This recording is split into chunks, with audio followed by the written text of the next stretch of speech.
Cross court, Siakam for the slam! From what he showed during the Indiana Pacers' valiant run to force 7 games out of the Indiana Pacers during the 2025 NBA Finals, you'd never doubt Pascal Siakam's value to his team. He doesn't have the biggest and most eye-popping numbers, but what he has always proven is that he's a true winner. Still, he wasn't always like that. There was a point in history where he was just a rising star who showed star potential, but wasn't exactly at the level of a star. And that was in 2019 when Siakam was just a rising star. Siakam flips it up and banks it home. He's got 30. But there was a point in time when the words rising star and all-star weren't even in Siakam's vocabulary. In fact, basketball was as foreign to him as an alien language. Yes, a player of his caliber wasn't even going to be a basketball player. And that's kind of surprising given the fact that he's been an all-star multiple times and is even a championship caliber player. Born in Cameroon to a very religious family, he was never supposed to be an athlete or even a conventional 9-to-5 employee. Instead, his family basically handpicked him to carry their religious ways. His father enrolled him in a seminary when Siakam was only 11. He didn't even get a chance to decide what he wanted to be when he grew up because his family simply told him he was going to become a priest one day. Yes, in an alternate timeline, one of the best forwards in the game today could have been Father Siakam, a 6'8" Catholic priest. But by 15, he realized that wearing robes and spending time praying wasn't what he wanted to do. At that age, he was still deciding what he wanted to do in life. Of course, as tall as he really didn't think much about basketball as an option. He was already a bit familiar with the sport at that age. While he didn't play it, his older brothers did. They went on to earn college scholarships in the NCAA because of their basketball skills. However, in Pascal's case, he wasn't too interested in that sport. Still, he gave it a shot, and that was all it took for him to change the course of his career. Take note that most NBA players start playing the game before they can even add and subtract. In some cases, European prospects also start out early in developmental academies. But Siakam started learning the game at 15. At that age, some of the best American prospects are already getting recruitment calls from colleges. Siakam, on the other hand, was still trying to learn how to dribble and make layups. Despite his late start, Siakam earned the attention of NBA player Luc Mbah a Moute, who spent much of his career developing the sport in his home country of Cameroon. Siakam attended Mbah a Moute's camp in 2011. But while he was extremely raw as a player, having virtually no basketball experience at all prior to attending camp, he caught the eyes of scouts and coaches alike. Siakam was skinny, lanky, unpolished, and unrefined. Despite all those weaknesses, he was athletic and extremely hardworking.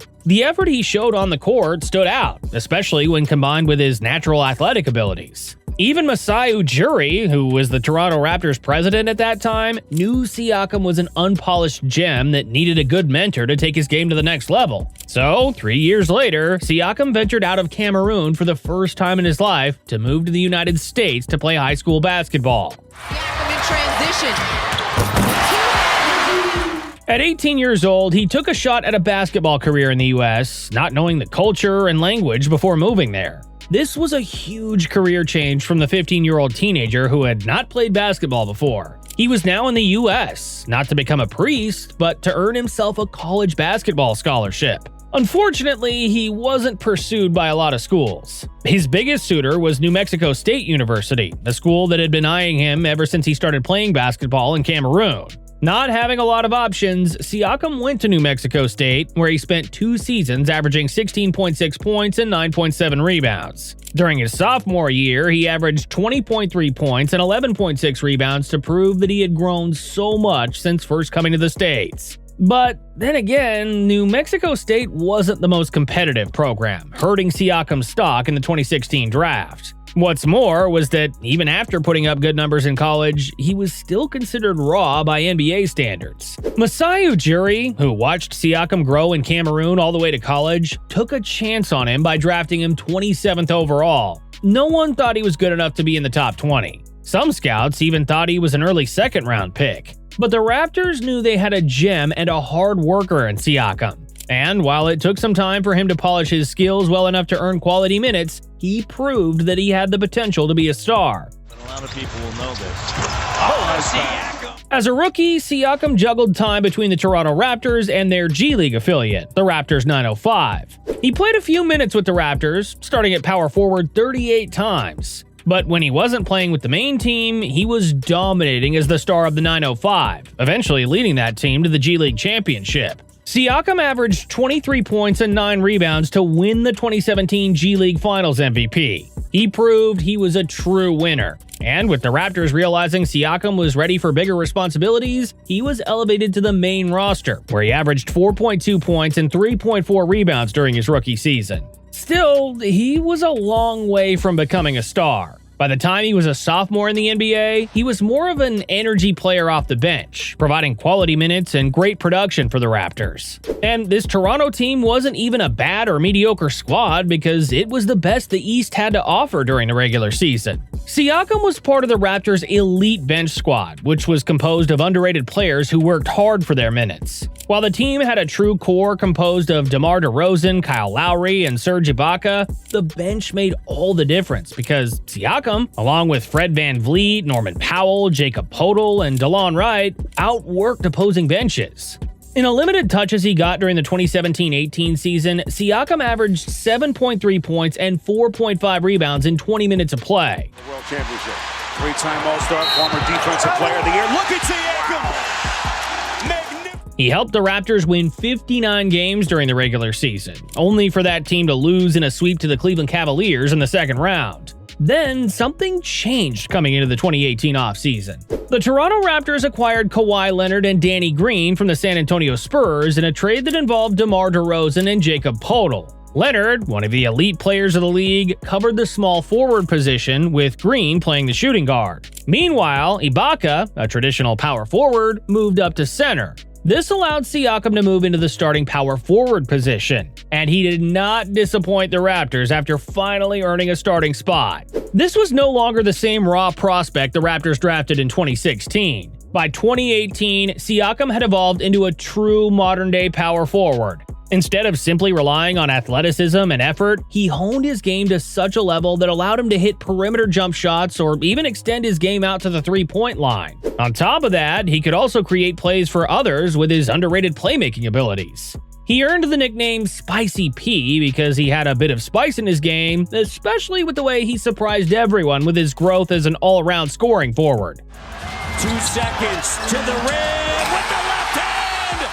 And with opposing defenses more focused on Kawhi Leonard, Siakam had the freedom to generate offense for the Raptors with his inside-out game. Before that season, the Raptors had a clear pecking order, with Kyle Lowry often playing the role of second option and Ibaka hitting mid-range shots as the third option. But Siakam's growth changed all that. He was taking as many shots as Lowry and Ibaka while doing so at a more efficient rate. His evolution gave the Raptors a true second option who wasn't in his 30s. So, while the veterans were doing their thing, Siakam was out there showing flashes of his brilliance as a rising star power forward. By the end of the 2018-19 season, Siakam improved his numbers by averaging 16.9 points, 6.9 rebounds, and 3.1 assists. He more than doubled his offense while shooting at an efficient 54.9% from the field and 36.9% from the three-point line. So, in what was a landslide victory for him, he won the 2019 Most Improved Player Award because no one really saw a raw and unpolished Cameroonian forward becoming a rising star in the NBA by his third season. He also helped the Raptors win 58 games to earn the second seed in the East. But the real growth for Siakam came during the playoffs.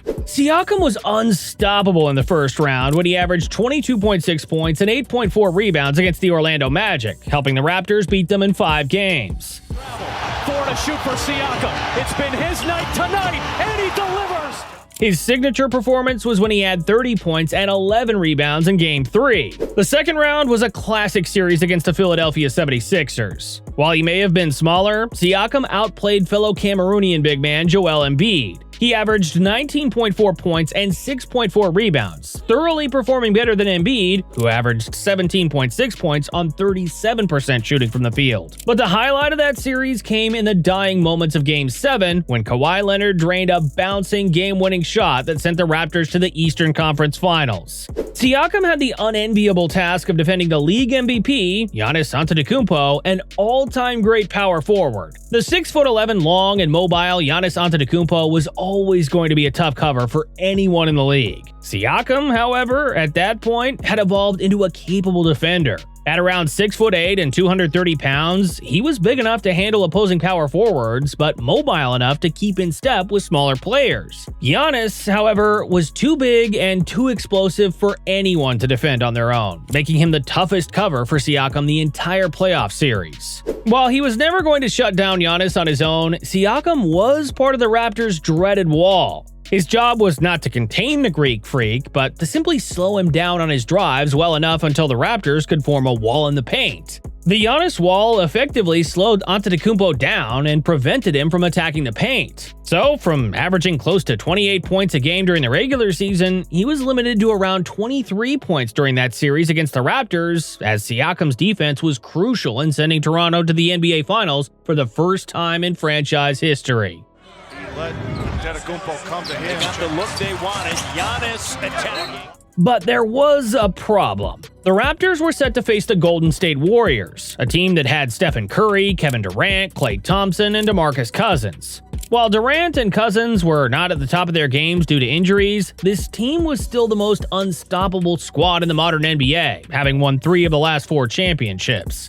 Everyone thought the Warriors had this in the bag, even with all the injuries that ravaged their core. But Siakam had something to say about that in Game 1. In the opening game of the 2019 Finals, Spicy P went for 32 points and 8 rebounds while missing only 3 of his 17 shots. The Warriors were far too focused on Leonard, Lowry, and the other guys that they forgot about Pascal Siakam's ability to score when he needed to. That basically set the tone for the entire series. Siakam never duplicated that performance in Game 1, but he remained steady all series long. With the Raptors leading the series 3-2 entering Game 6, he had 26 points and 10 rebounds to help Toronto secure the victory, winning the NBA championship for the first time in franchise history. There are a lot of what-ifs in that series. Most people think the Warriors, who lost Kevin Durant and Klay Thompson in that series, should have won the 2019 championship had they been completely healthy. But that didn't matter, because neither Durant nor Thompson was stopping Siakam from averaging 20 points and 7.5 rebounds in that final series.